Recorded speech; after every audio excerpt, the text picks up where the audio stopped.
The Biden administration is counting on Mexico to help reduce number of migrants arriving at southern border in face of few and unacceptable policy options in state.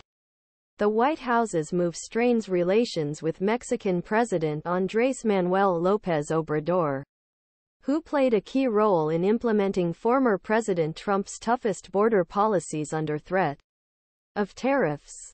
López Obrador, who met with Secretary of State Antony Blinken, Homeland Security Secretary Alejandro Mayorkas and Homeland Security Advisor Liz Sherwood-Randall in Mexico City this week, is negotiating from a position of strength as border security has become a major election issue in the United States. President Biden certainly hopes that Mexico will do something that will bring the numbers down for at least a few months, said Adam Isacson, Director of Defense Oversight for Latin America at the Washington office. Border encounters are reaching all-time highs in December.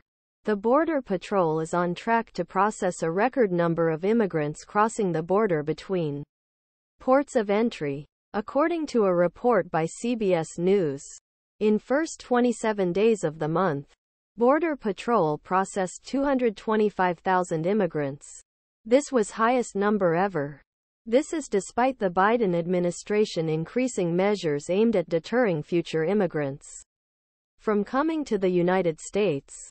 In its annual report released Friday, Immigration and Customs Enforcement cited a 19.5% increase in apprehensions non-citizens, the majority of whom were not accused criminal acts. Border crossings remained on an upward trend even though ICE made 170,590 arrests, 96,768 of which were purely administrative, and deported 142,580 foreign nationals, meaning the detainees had no criminal convictions or charges.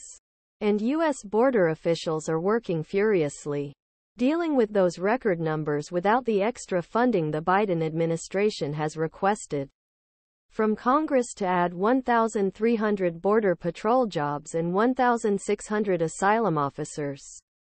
This funding was included in the supplemental budget request, along with aid for Ukraine, Israel, and Taiwan. That request in Senate negotiations before Christmas due to disagreement over border policy changes, demanded by Republicans and opposed by many Democrats. Sen. Chris Murphy, who led the discussions along with Sens.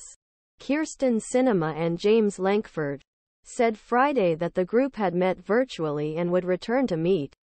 But there is a danger that these talks will become entangled in the larger budget fight as Congress has set dual government shutdown dates in late January and early February. This gridlock has left Biden with few levers to quickly reduce number migrants showing themselves at border. It's a measure success border enforcement that ministration has adopted to chagrin immigrant advocates. Enter López Obrador, the Mexican president, a vocal advocate addressing the root causes of migration, has nevertheless been a key enforcer immigration controls for the Trump and Biden administrations.